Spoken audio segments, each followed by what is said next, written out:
साथ ही साथ phosphoric acid यानी कि H3PO4 और जो तीसरा है वो है हेटेरोसाइक्लिक नाइट्रोजनस बेस। अब ये नाइट्रोजनस बेस क्या है? ये नाइट्रोजनस बेस है प्यूरिन और पाइरिमिडीन।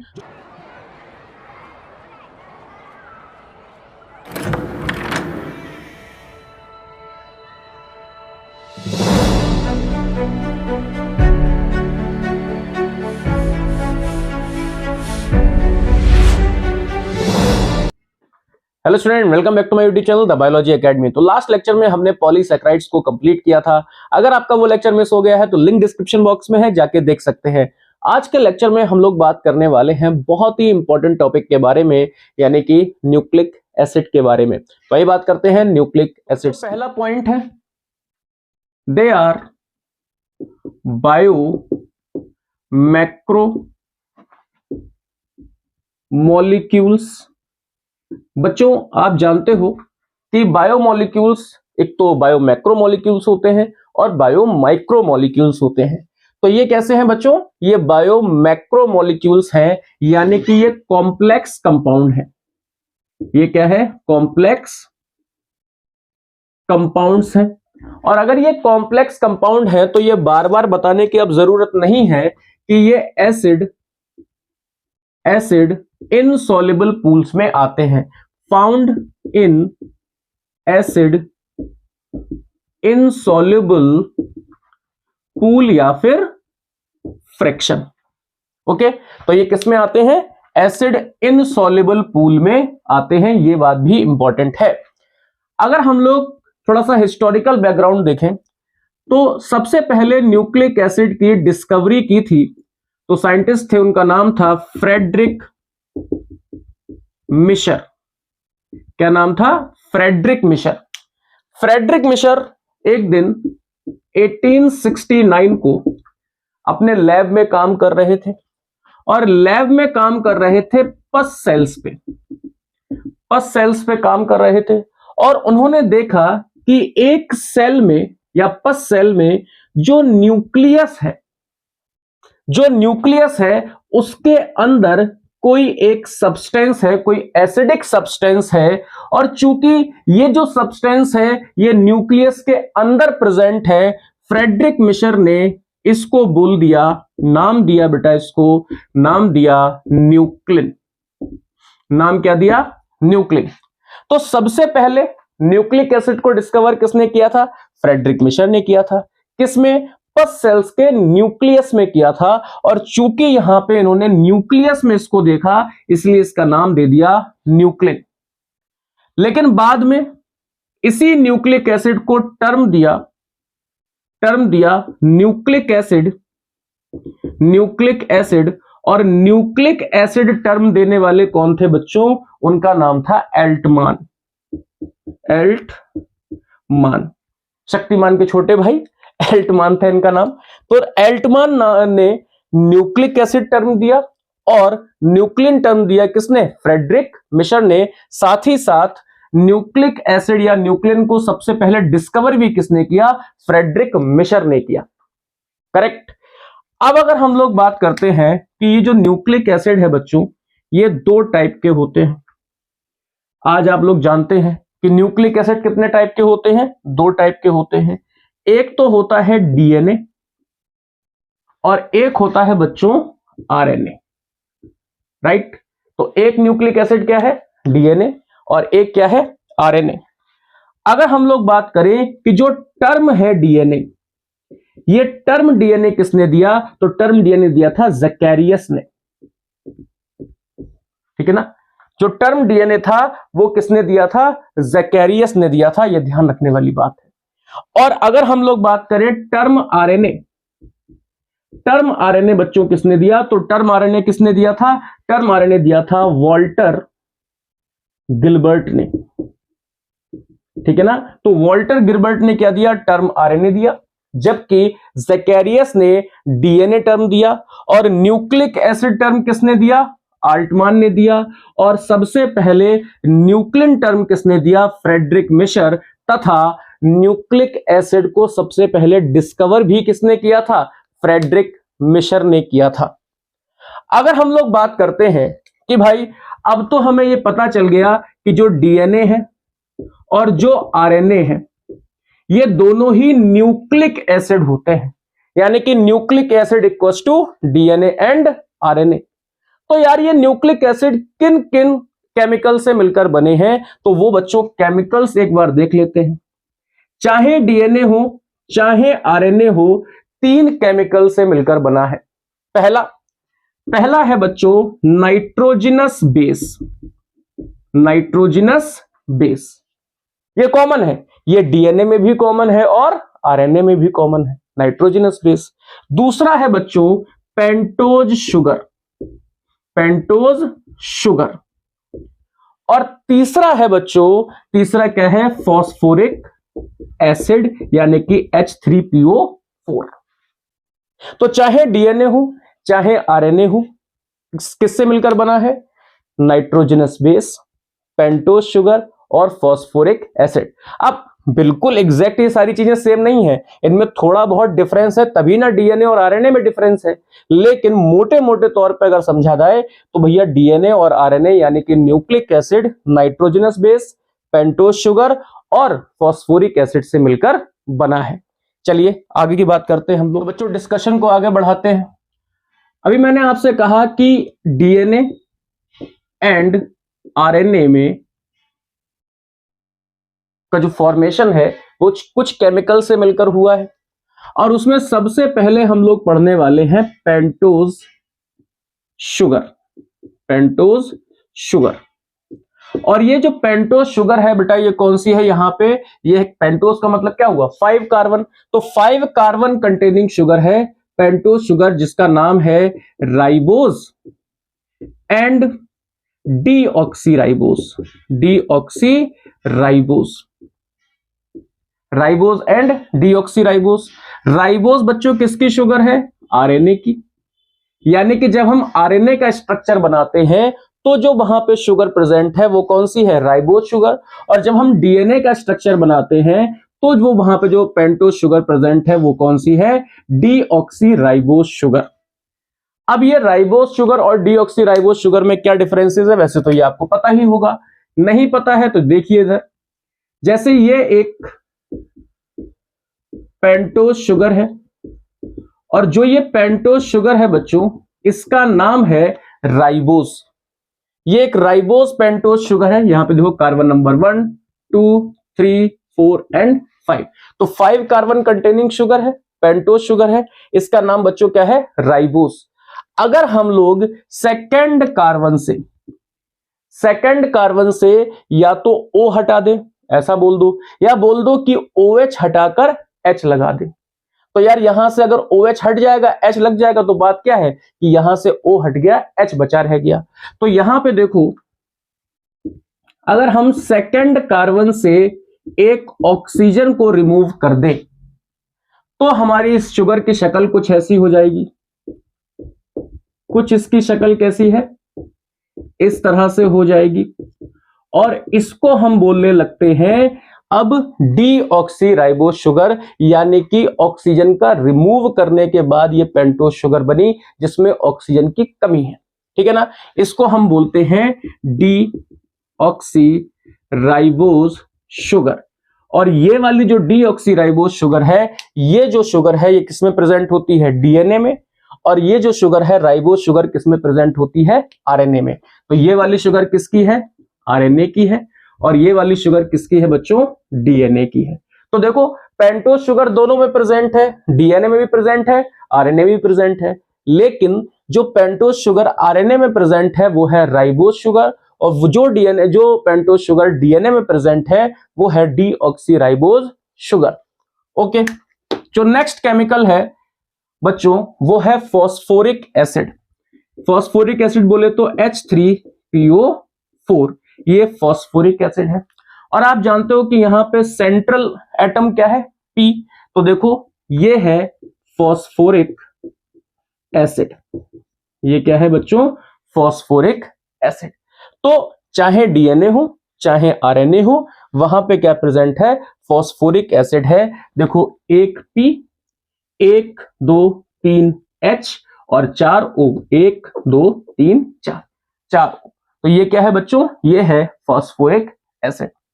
और जो तीसरी चीज प्रेजेंट है वो है नाइट्रोजनस बेस। क्या है? Nitrogenous base. अब नाइट्रोजनस बेस बच्चों दो तरह के होते हैं, एक होते हैं प्यूरीन और एक होते हैं पायरिमिडीन। एक होते हैं प्यूरीन और एक क्या होते हैं? पायरिमिडीन। जो बच्चों प्यूरीन होते हैं उनमें दो आते हैं, एक आते हैं एडेनिन एंड दूसरे आते हैं ग्वानिन। एक क्या आते हैं? एडेनिन और दूसरे क्या आते हैं? ग्वानिन या ग्वानाइन। और जो पायरिमिडीन है बच्चों उसमें आते हैं तीन। पायरिमिडीन में कितने आते हैं? तीन आते हैं। थाइमिन, साइटोसिन और uracil. Thymine, cytosine and uracil, जिसमें से थाइमिन प्रेजेंट होता है बच्चों डीएनए में और यूरेसिल बस प्रेजेंट होता है आरएनए में। मतलब यार ये हुआ कि चाहे डीएनए हो चाहे आरएनए हो, दोनों में ही नाइट्रोजनस बेस प्रेजेंट है। लेकिन चाहे डीएनए हो चाहे आरएनए हो तो प्यूरीन तो सेम रहेगा, यानी कि एडेनिन और ग्वानिन उसमें प्रेजेंट होंगे। लेकिन अगर हम लोग पायरिमिडीन की बात करते हैं तो पायरिमिडीन में डीएनए के केस में थाइमिन और साइटोसिन आएंगे और आरएनए के केस में साइटोसिन और यूरेसिल आएंगे, यानी कि डीएनए में यूरेसिल नहीं मिलता और आरएनए में थाइमिन नहीं मिलता। राइट। अब हम लोग जरा नाइट्रोजनस बेस को थोड़ा सा डिटेल में देखें क्योंकि हमें यहाँ पे स्ट्रक्चर वगैरह देखने हैं। तो आइए बात करते हैं नाइट्रोजनस बेस। तो बच्चों बात करते हैं नाइट्रोजनस बेसिस की। अब जो नाइट्रोजनस बेसिस होते हैं ये हेट्रोसाइक्लिक होते हैं, हेट्रोसाइक्लिक कंपाउंड्स हैं। क्या है ये? हेट्रोसाइक्लिक कंपाउंड्स हैं। ये आपके एनसीईआरटी का पॉइंट है कि जो नाइट्रोजनस बेसिस है वो क्या है? हेट्रोसाइक्लिक कंपाउंड है। राइट। अब नाइट्रोजनस बेसिस में आप जानते हो कि दो चीजें हमने अभी पढ़ी हैं, एक है प्यूरीन और एक है पायरिमिडीन। एक क्या है? प्यूरीन और एक क्या है? पायरिमिडीन। इसका मतलब यार ये है कि चाहे प्यूरीन हो चाहे पायरिमिडीन हो, दोनों क्या है? हेट्रोसाइक्लिक है। सबसे पहले हम लोग पढ़ना शुरू करते हैं प्यूरीन के बारे में। प्यूरीन के बारे में तो आप जानते हो कि प्यूरीन में दो चीजें हमने अभी बताई थी, एक तो है एडेनिन और एक क्या है? ग्वानिन। तो प्यूरीन चाहे आरएनए का हो चाहे डीएनए का हो, उसमें क्या होगा? उसमें भाई एडेनिन और ग्वानिन प्रेजेंट है। राइट। और प्यूरीन जो है वो 9 मेंबर्ड रिंग है। प्यूरीन में कितने मेंबर्ड रिंग है? 9 मेंबर्ड रिंग है। ठीक है ना? कितने सदस्य हैं रिंग में? 9 मेंबर्ड रिंग है। दूसरा जो इसकी रिंग है बच्चों ये कैसी होती है? ये होती है heterocyclic and dicyclic. Heterocyclic and डाइसाइक्लिक।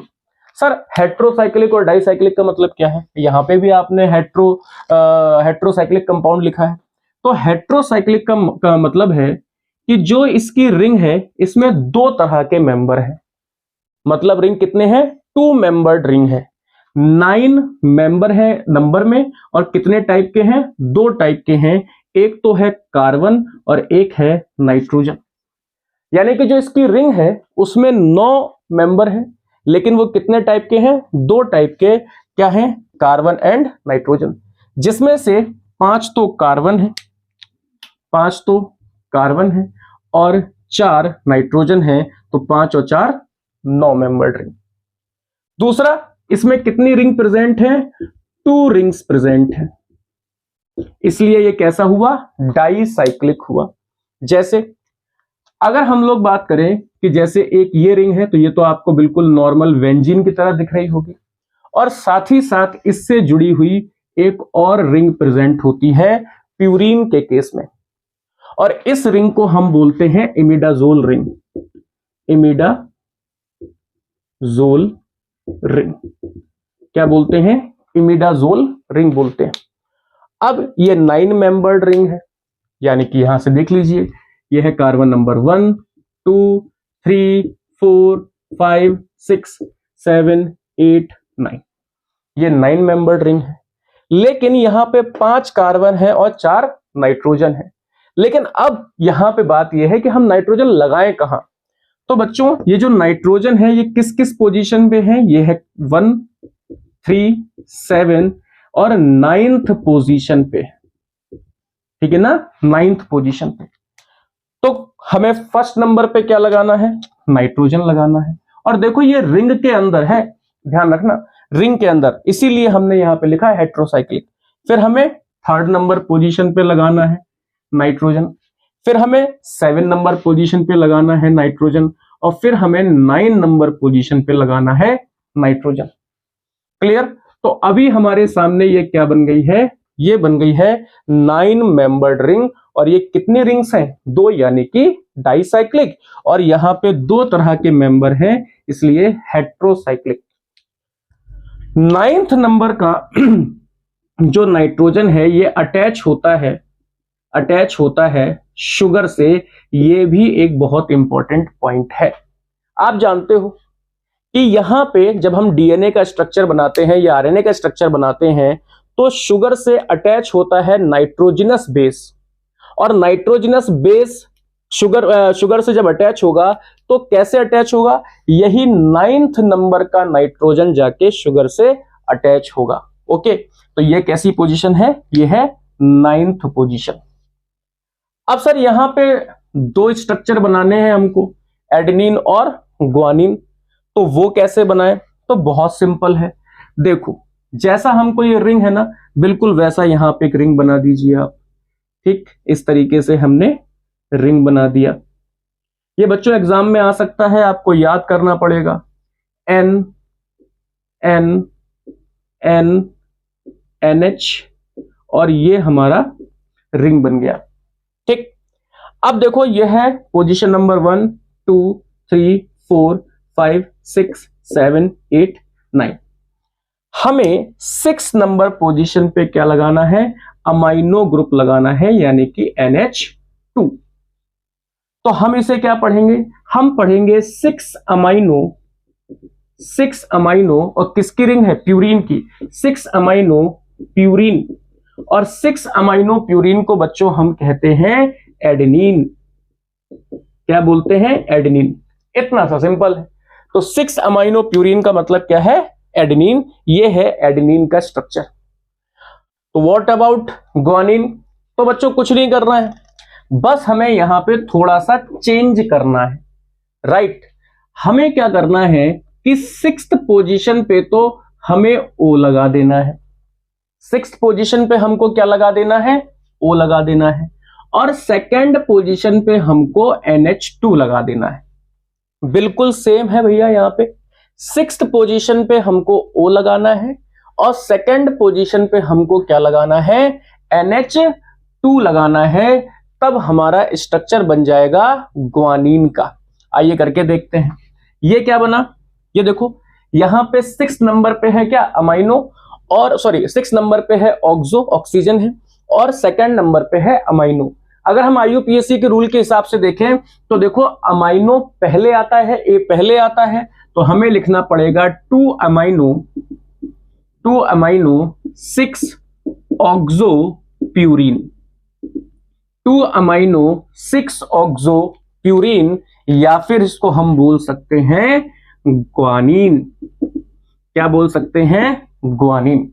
तो ये बच्चों स्ट्रक्चर है ग्वानिन का, और ये वाला स्ट्रक्चर है किसका, एडेनिन का। इतना सिंपल सा स्ट्रक्चर है इन दोनों का। ये कैसी रिंग होती है, प्यूरीन में बेटा कैसे, कितने मेंबर्ड रिंग होती है, 9 मेंबर्ड रिंग होती है।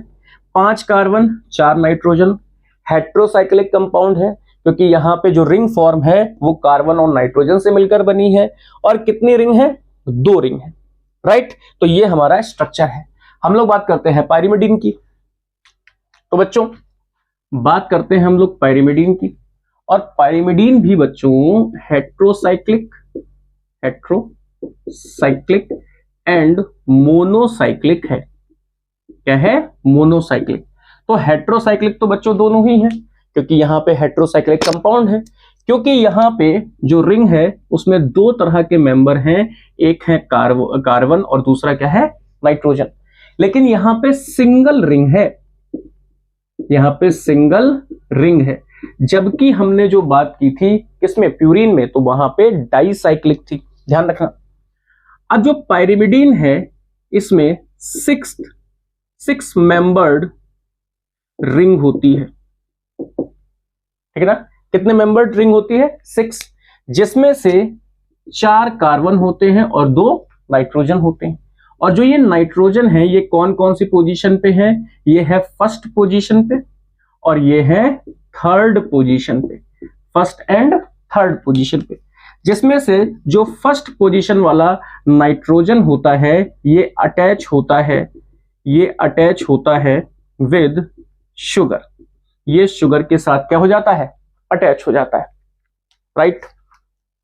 अगर हम लोग एग्जांपल की बात करें तो पाइरिमिडीन में क्या क्या आते हैं मैं आपको बता चुका हूं, एक है थाइमिन, दूसरा है साइटोसिन और तीसरा है यूरेसिल।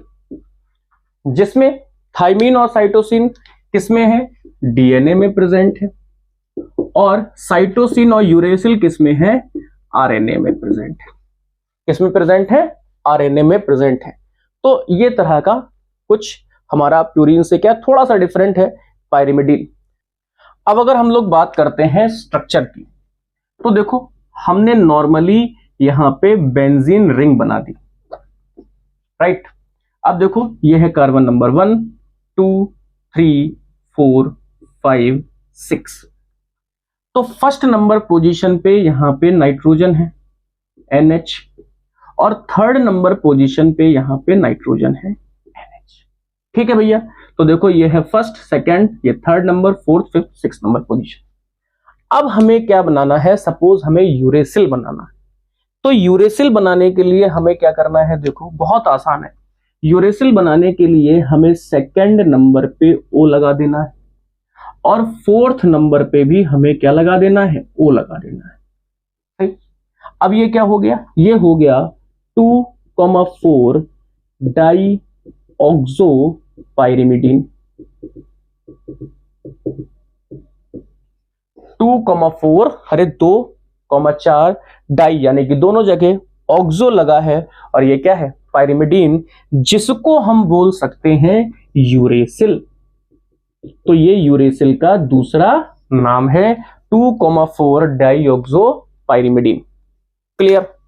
अब अगर तुमने ये स्ट्रक्चर बना लिया तो बाकी के सारे स्ट्रक्चर बहुत आसान है, इसी से बनेंगे। सोचो अगर मैं दोबारा से स्ट्रक्चर बनाना चाहूं तो बना लो भाई दोबारा से। ये है NH, ये है NH, ये है O, और यहां पे भी क्या है O, बिल्कुल सेम ऐसा ही स्ट्रक्चर है ना। ये है first, second, third, fourth, fifth and sixth. अब यहां पे बच्चों फिफ्थ पोजीशन पे हमें बस एक मिथाइल लगा देना है, ठीक है ना। फिफ्थ पोजीशन पे हमें क्या लगा देना है, एक मिथाइल।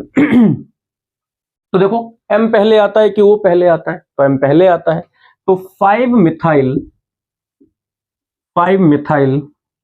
2,4 डाई ऑक्सो पाइरिमिडीन, या इसका दूसरा नाम हो सकता है। अभी हमने क्या किया कि सिर्फ यूरेसिल के स्ट्रक्चर में मिथाइल लगा दिया है ना, तो हम यहां पे लिख सकते हैं 5 मिथाइल यूरेसिल, 5 मिथाइल यूरेसिल। और या फिर मैं इसको लिख सकता हूं सीधे सीधे, ये किसका स्ट्रक्चर बन गया, थाइमीन का। तो आप ये देख सकते हो कि थाइमीन के दो और नाम है, 5 मिथाइल यूरेसिल और 5 methyl 2,4 di oxo pyrimidine, clear. फिर से हमें इससे स्ट्रक्चर बनाना है किसका, साइटोसिन का। तो फिर से हमें यही स्ट्रक्चर वापस से बना लेना है, बहुत आसान। यही स्ट्रक्चर वापस से बना लिया हमने, ये स्ट्रक्चर वापस से बनाया। ये सेकंड पोजीशन पे O और ये फोर्थ पोजीशन पे O, ये है 5, ये है 6। अब बस हमें बहुत थोड़ा सा चेंज करना है। क्या चेंज करना है सर, हमको चेंज ये करना है कि जो ये फोर्थ पोजीशन पे है ना, इसमें हमें यहाँ पे अमाइन ग्रुप लगा देना है, यानी कि यहाँ पे फोर्थ पोजीशन पे क्या लगा देना है, NH2। और A पहले आता है, ये O पहले आता है, तो A पहले आता है, ये है first, second, third, fourth, fifth, six. तो हम यहाँ पे इसका नाम लिखने लगेंगे। इसका नाम क्या हो जाएगा बच्चों, इसका नाम हो जाएगा 4 amino 2 oxo 4 amino 2 oxo pyrimidine. और इसका दूसरा नाम क्या है बताओ, साइटोसिन। तो देखो कितना सरल है, यूरेसिल में थोड़ा सा चेंज करो तो क्या बन जाता है, साइटोसिन, और यूरेसिल में ही थोड़ा सा चेंज करो तो क्या बन जाता है, थाइमिन। बच्चों याद रखना कि जो न्यूक्लिक एसिड है उसमें 3 तरह के कंपाउंड हैं, वो क्या क्या हैं बच्चों। पहला है पेंटोज शुगर यानी कि 5 कार्बन कंटेनिंग शुगर। दूसरा क्या है, दूसरा है फॉस्फोरिक एसिड या फॉस्फेट यानी कि H3PO4। और यहां पे तीसरा है हेट्रोसाइक्लिक कंपाउंड जो कि क्या है, नाइट्रोजनस बेसिस। ये नाइट्रोजनस बेसिस प्यूरिन और पायरिमिडीन होते हैं। प्यूरिन जो है वो क्या होते हैं, एडेनिन एंड ग्वानिन, और पायरिमिडीन में क्या क्या आते हैं, thymine, cytosine and uracil. Uracil सिर्फ आरएनए में प्रेजेंट होता है, थाइमिन सिर्फ और सिर्फ डीएनए में प्रेजेंट होता है। जबकि ये दोनों कैसे हैं, हेट्रोसाइक्लिक हैं, यानी कि प्यूरिन और पायरिमिडीन की जो रिंग है उनमें 2 टाइप के मेंबर हैं, एक है कार्बन और एक है नाइट्रोजन। प्यूरिन के केस में ये मेंबर के नंबर कितना है, 9, जिसमें से 5 कार्बन और 4 नाइट्रोजन है। जबकि पायरिमिडीन के केस में कितने मेंबर रिंग है, 6 मेंबर रिंग है, जिसमें से 4 कार्बन और 2 नाइट्रोजन है। ये छोटी छोटी चीजें हैं, याद रखना। थोड़ी सी बातें हम लोग और करते हैं। तो बच्चों जो बहुत इंपॉर्टेंट है, ये नोट जरा ध्यान से देखो, अक्सर बच्चों को थोड़ा सा कंफ्यूजन हो जाता है बच्चों इसमें। क्या है, अगर हम लोग बात करते हैं न्यूक्लिक एसिड की, न्यूक्लिक एसिड की बात करते हैं तो उसमें क्या क्या प्रेजेंट है। देखो न्यूक्लिक एसिड में जो सबसे पहली चीज है वो क्या है, देखो नाइट्रोजनस बेस। नाइट्रोजनस बेस, और नाइट्रोजनस बेस क्या है, ये हेट्रोसाइक्लिक कंपाउंड्स हैं। क्या है, हेट्रोसाइक्लिक कंपाउंड्स हैं nitrogenous base. Plus pentose sugar. अगर कहीं पे नाइट्रोजनस बेस और पेंटोज शुगर साथ में आ जाते हैं तो हम इनको बोलने लगते हैं न्यूक्लियोसाइड्स। क्या बोलने लगते हैं, न्यूक्लियोसाइड्स। और इन्हीं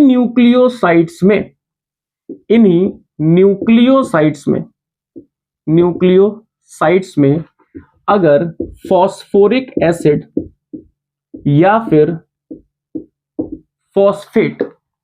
फॉस्फोरिक एसिड या फॉस्फेट मिल जाता है तो हम बोलने लगते हैं न्यूक्लियोटाइड। क्या बोलने लगते हैं, न्यूक्लियोटाइड। एंड मैनी न्यूक्लियोटाइड्स मिलकर क्या बना देते हैं, न्यूक्लिक एसिड्स, यानी कि डीएनए और आरएनए।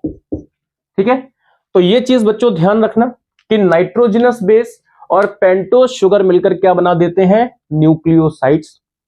न्यूक्लियोसाइड और फॉस्फोरिक एसिड या फिर फॉस्फेट, ये मिलकर क्या बना देते हैं, न्यूक्लियोटाइड। और बहुत सारे न्यूक्लियोटाइड जब आपस में जुड़ जाते हैं तो बन जाता है न्यूक्लिक एसिड, यानी कि डीएनए एंड आरएनए। राइट, तो हमने यहां पे एक इंट्रोडक्टरी पार्ट को कवर किया है।